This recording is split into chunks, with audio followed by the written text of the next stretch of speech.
Okay, well, a little conversation started occurring over on the Facebook page Sprocket Garage tonight about sleeve hitches, and I posted mine, and quite a few people got very interested in what I had done here.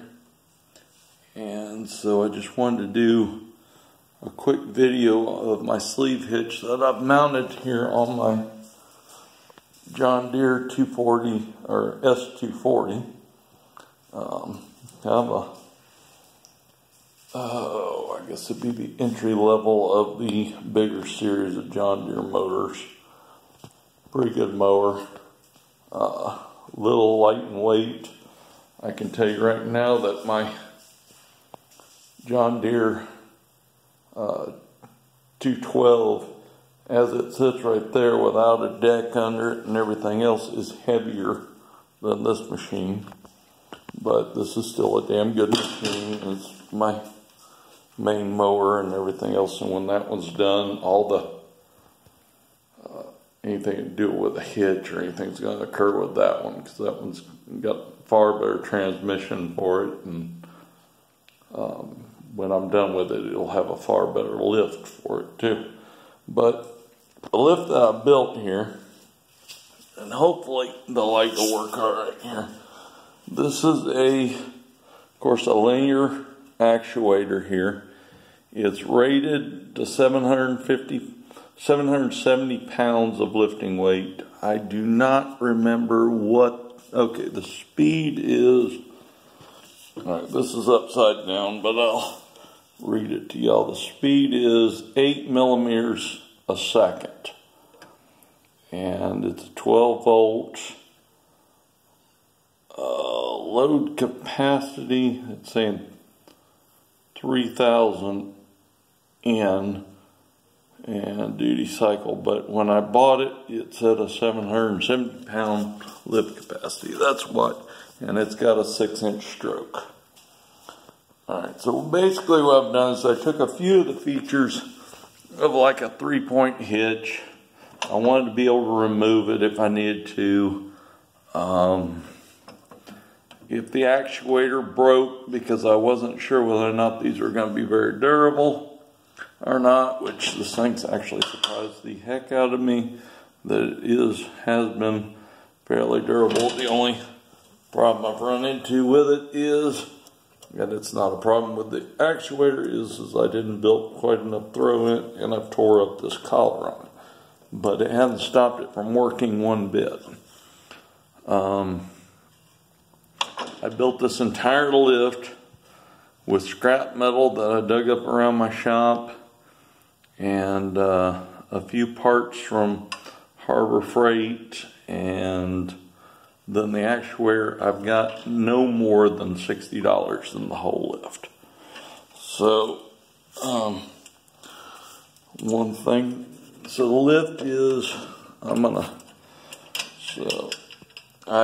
bought the pins from Harbor Freight, just a simple 1/4-inch pin. Oops, went boom. So, actuator is just attached up top here. Believe it or not, all that is the 1/4-inch bolt that's floating on. The framework for this thing, let me see if I can make this light up a little bit. Alright, can y'all see? Now y'all can see that better. Alright, so the linear actuator is just resting on it's got a 1/4-inch bolt on top. It went with a grade 8 bolt going across here. Quite honestly, I probably should have put some bushings in here, but I wanted to be able to give it that freedom to move and to keep from binding. Down at the bottom, all I've got, these are the cheap Harbor Freight, I think $2 a piece, hitch pins for securing your hitch on your truck, or your trailer to your truck. That's all it is. Down here, these are the 1/2-inch pins from Harbor Freight. I took and welded a washer on the back side to keep them flat. Got a washer, and then, of course, you got the snap pin there. The framework of this thing is built completely. It's 2-inch angle iron going up. On top, if you can see, it's a piece of 3/16 by 2-inch welded on and then cut at an angle to give the spacing. The bolting's all done through the plate here. There are 2 bolts there. There were 2 factory holes here. All this down here is a piece of 3/16 inch by 2-inch flat bar. And then here are 2 pieces of 3/16 by 2-inch, and then those are just rounded over. They could be square for all that matters right there. I just rounded them over because it made them look nice. Alright, that comes up. Now the actual bar or bracket that comes back, it's a piece of 3/16 by 2-inch, brought down, bent, flat area, then bent back, and then straight up. And then these are 2 pieces of 2-inch channel, light channel, with 2 pieces of angle iron welded on and then rounded over to attach the linear actuator. Pins I use, I don't use John Deere pins, I use Harbor Freight pins. They cost $3 or $4, where the John Deere ones are, oh, they'll probably charge you out the ass for those. Alright, down here at the bottom, this thing's been rebuilt here recently. The only thing I wish I had done originally was I didn't put this lower plate on it here. I just had the bar like this. And with running it the first couple times doing, all I was doing was dragging a leaf rake, which I'll show you here in just a second, behind it. And I bent this back this way. And it actually caused these bolts to where they wouldn't turn in it. And these are just 5/8 of an inch bolts with a lot, so you can put. I do have a piece of 2-inch that I've drilled and put here, and it keeps you from damaging your bolts like a true sleeve hitch should run. I don't put it on there very much, but anyway, so this goes on up. We'll try to hold this here. Bring that. Hold on. Try to nine things with one hand. We'll hold that. This back. Forget the. Try to get this pin in here.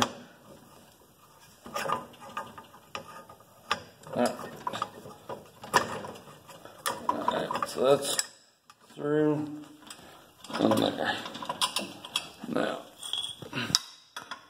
get it in so it doesn't get lost. Alright, now electrically, I'm just running straight up to a battery. I've got this plug here, simple 2-point connector. The reason I did that is if this thing ever went down, just unplug it, cut this loose. I might even be able to reuse that connector and put another one on. This thing cost me $40 on eBay. Just look up 6-inch linear actuators. You can find them all day long for $40. My second plug here was, I had my fertilizer spreader on the back that I built, a 12 volt. So I was hanging that off the back end of this thing, which really a couple 100 pounds of weight with full of fertilizer, no big deal. So anyway, so now over here, just to show you, if I can make it to it. I had too much crap in this garage. This is my landscape. Now, I don't know if it's hard to see or not, but if you can see, this whole area here is bent back, and so is the other side. Try to get this thing to focus. Alright, there we go. Alright, so that's all bent. This is all bent. Now that comes from, and I've got every other tine removed on this thing. That comes from me trying to move some road millings, asphalt millings that were given to me. I had a little dumped in my driveway, and with that, I wasn't tearing up my lift. I was tearing up the rake. I was bending the hell out of my rake forks, and you can see where that one's twisted to hell and gone. That was taking more abuse than my lift was. So the lift can easily handle the load.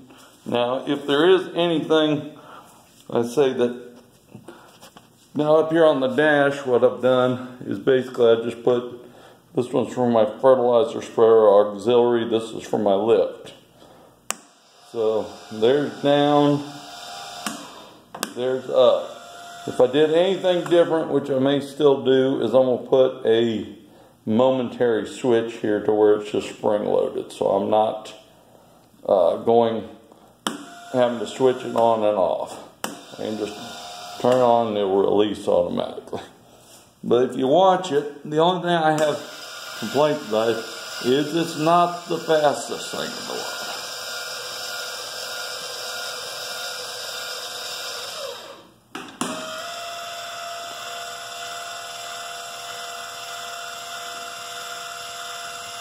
But I'll tell you, it will lift. I mean, I have gone out and hooked this thing, chained it to posts that were cemented into the ground, and lifted the posts out of the ground with it. So that's the one and only actuator I've ever bought for it. I'm probably digging myself a grave saying all this about this thing, but it will handle the load. If I ever need to take it off, all I've got to do is pull these two pins, pull this pin and that pin, and then take this bolt out up here, which is actually, that's a 5/16 bolt, and that's all that's holding this damn thing on the top of this thing. Ever since I built it, it has held up good. It doesn't care. I am now standing on it, and it's all the way down.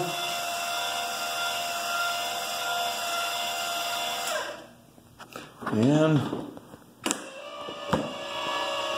going up, and I'm 230 pounds of feet, ugly feet at that. Right on up. And it doesn't care. I'll jump up and down on it. It doesn't care. So, it's a good lift. It's just, the only major drawback to it is it is slow. If there was a faster actuator that had the same lift capacity, I would have it on there.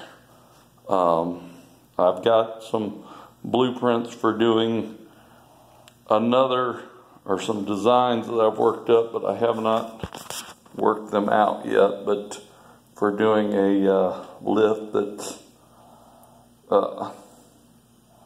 would be working off of a 4-inch actuator, but would have several levers to change the way that it lifts. But for what I do with this one, it's fine.